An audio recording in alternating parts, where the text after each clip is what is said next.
Well, the first thing we did was we set up a nonprofit foundation, Inspiration Mars Foundation. So this is not a commercial mission. This is not a mission that, if it's successful, I'm going to come out to be a lot wealthier. Let me guarantee you, I will come out a lot poorer as a result of this mission. But my grandchildren will come out a lot wealthier through the inspiration that this will give them. We began the engineering on the critical path issues. We started doing engineering January 1. There is no time to waste. We have a lot of work to do. And we're not going to do it working 8 to 5.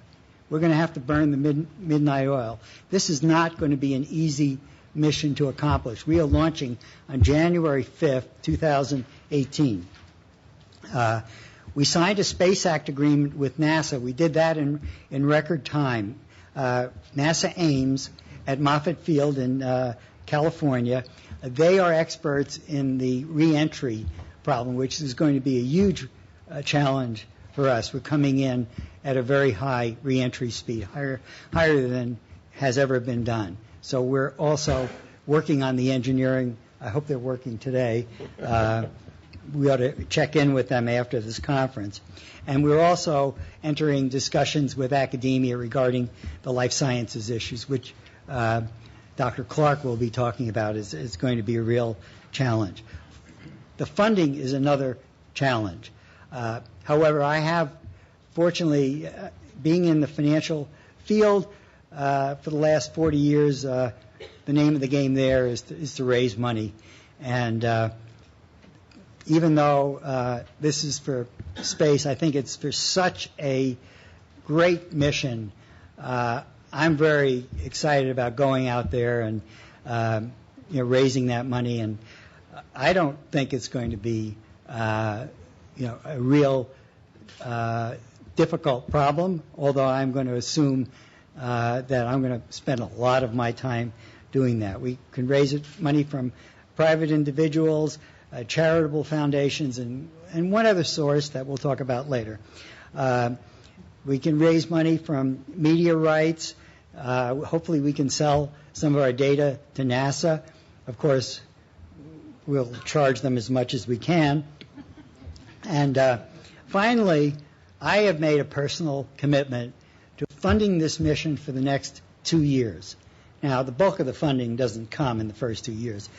It's in the latter part where when you buy the launch vehicle and the spacecraft, and we're going to be using existing hardware, so we're not building a Saturn V rocket from scratch. We're using existing technology. We'll hear more about that. But we have funding until the end of 2014. Finally, people ask, what the cost will be. We can't come up with a number, but we know that the cost will be much, much lower than you would expect from a Mars mission. It'll be more like a mission to low Earth orbit. Not that that's inexpensive, but it's at least in the dollar range that we can, comfortably raise the money. And I think the media rights are going to be phenomenal because just what I've seen so far, I can imagine, Dr. Phil talking to this couple and solving their marital problems or whatever. It's going to be great media rights. So anyway, I'm just really excited about this. There are no showstoppers. We're on a tight schedule. We've already started. We have funding to keep this going for 2 years out of my pocket. But anyway, we should be able to raise the funds to complete the mission. This is a challenging but attainable goal for advancing human experience and knowledge. Now is the time.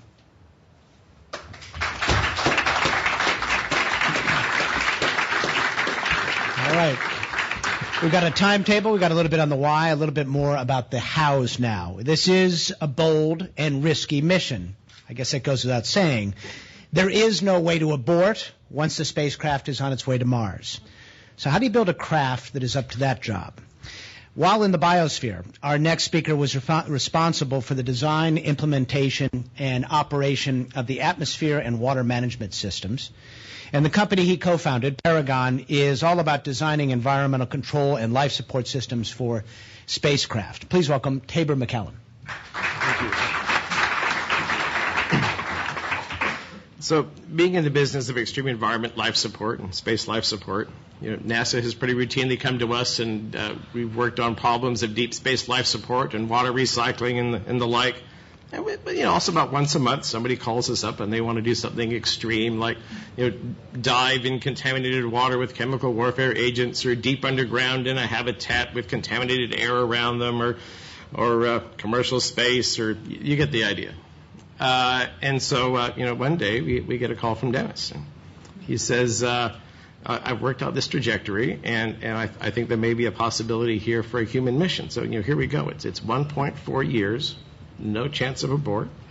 If something goes wrong, they're not coming back. We're going to go all the way out as far as Mars. We're almost half the sunlight, and then we're going to come back in as close as the orbit of Venus, almost twice the sun a second. What do you think?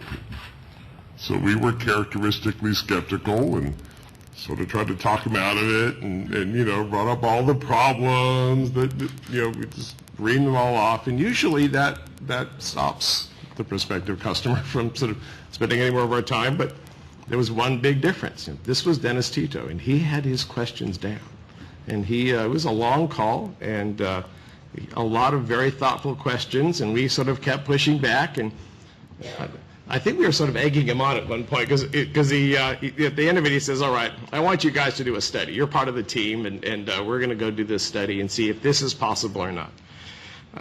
So we're looking at really a conceptual feasibility study, trying to find an existence proof of a suite of technologies, not all-encompassing, but show me one existence proof that this thing could really work to fly this mission. Some of the ground rules were, this is going to be a very austere mission. You don't necessarily have to follow all of NASA's guidelines for air quality and water quality. This is going to be a Lewis and Clark trip to Mars. Keep it bare bones. Keep it simple. In fact, we want to eliminate all the automation we possibly can. Think of under the hood in a 1955 Chevy, he kept on saying. And I'm going to get you one of those Chevys if we do this mission. But don't automate. We don't need to automate. The crew can repair and refurbish, really make this a human-tended system. So we, broke out the computer models and looked at 1, 2, and 3, 4 crew. We looked at existing ISS technologies and advanced technologies and a range of redundancies and spare parts, and sort of came back and said, well, one crew's good. But one crew doesn't make any sense because it's just not safe to have one person by themselves. So 2 crew.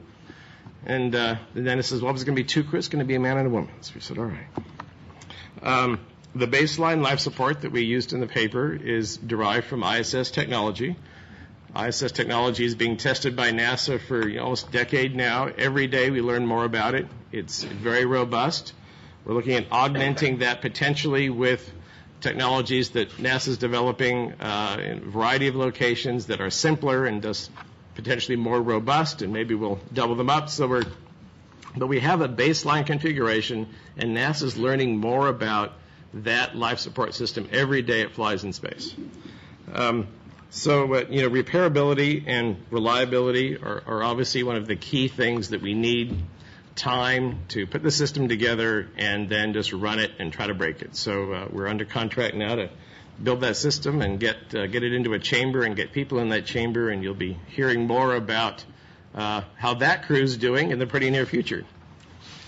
Of course, bringing all the oxygen and water that the crew will need in big tanks is prohibitively huge and a big mess. And so like Jane and I did in Biosphere 2 for 2 years, we will drink the same water. The crew will drink the same water over and over again, breathe the same oxygen over and over again. In fact, the crew's drinking water will be recycled from urine and perspiration. It's processed through a distillation and filtration systems, and they'll probably drink the same water, every other day.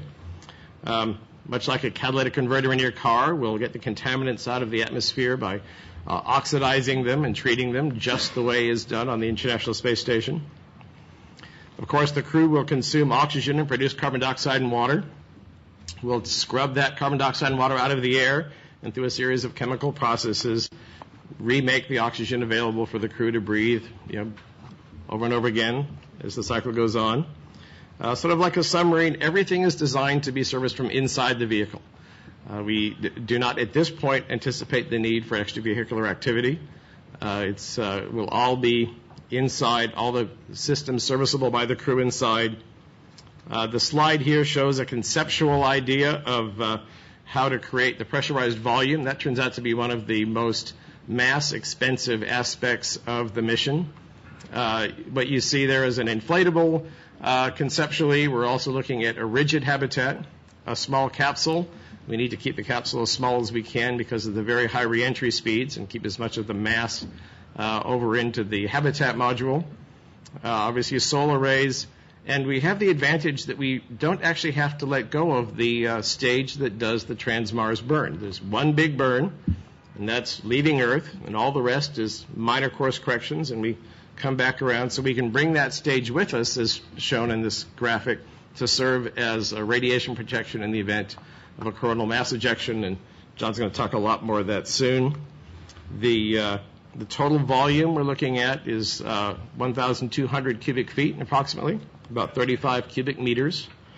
About half that volume is filled up with the food, life support equipment, water tanks, spares, things like that. So you have something like 600 cubic feet of living space, and Jane will talk a bit more about that as we go along. We've managed to scrub the system mass, including mass growth allowances and the like, down to about 10 tons. The first reaction when anybody hears 10 tons is, oh my God, that's way too, just reorbiting spacecraft or more than that. But if you then go and you peel back all the things we don't need to do, we don't need proximity operations, we don't need a docking system, we don't need there's a whole series of functions that make this mission simple, and as you take those functions away, you also take mass away. About half of that 10 tons, which is everything excluding propulsion, is the life support system, and the other half is roughly creating both the capsule and the inflated habitat module. It appears, and we're happy to say, that several options exist for getting those 10 tons onto the trajectory that was described by Dennis.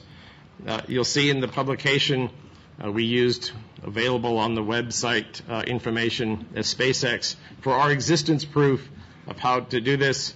All we've really been in communication with SpaceX at all is simply to confirm that those numbers were accurate. This was really done as an independent study. We're looking at several other options. Some options require 2 launches and is more complicated in low Earth orbit. The simplicity really comes as once you do the Trans-Mars injection burn. So a variety of options are being looked at, and that will, of course, impact the cost, and is work going on right now. NASA had an amazing can-do spirit when we came to them and said, we want to partner with you. This we think fits as a beautiful little puzzle piece into the current program of record. We don't want any money from NASA. We're not trying to change how the money is spent. But there is so much work going on in deep space, advanced exploration systems, technologies, that we just want to partner with you on developing those technologies and give NASA all that we learn. It's a philanthropic venture. We're not trying to hold on to intellectual property, but help catalyze that work as well. And then where need be, we will reimburse NASA for the work being done. As Dennis said, we have a signed Space Act agreement with NASA in a partnership developing the reentry strategies and the thermal protection system. And it was done in record time. People were working hard, nights making it happen. I can't say enough fabulous things about what this experience has been working with NASA. I mean, just a tremendous can-do spirit. So we're thrilled, and we really want to deepen that relationship. Obviously, this is something that we see augmenting the current program of record. Speaking of being thrilled, I am absolutely tickled pink to announce that Joe Rothenberg will be our chairman of an advisory and review board for us. Joe doesn't yet really know what that means yet, and I think we're all trying to figure that out too. He is on Paragon's board of directors and is a very highly respected in-space enterprise. Among many amazing accomplishments, he was the associate administrator